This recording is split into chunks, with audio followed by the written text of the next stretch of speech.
Pourquoi nos parents nous disaient cette phrase-là? Mes parents me disaient mange, sinon tu vas avoir faim. Vous prenez cette parole-là? Mange, sinon tu vas avoir faim. Normalement, si tu vas avoir faim, quand tu as faim, tu vas manger. Il n'y a pas besoin de manger en amont. Mais quand on comprend d'où nos parents ils ont grandi, dans quel contexte ils ont vécu, ils sont nés dans les années 40, 50. À l'époque, il n'y avait pas assez à manger au bled. Les gens ne mangeaient pas à leur faim.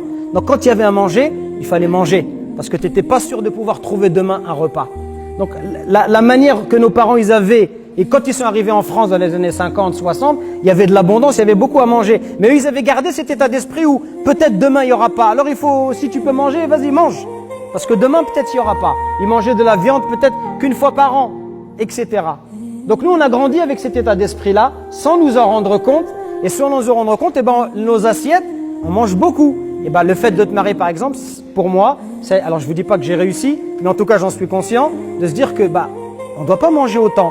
Et dans l'islam, on ne mange pas autant. Le prophète il nous a dit un tiers pour la nourriture, un tiers pour l'air et un tiers pour les liquides.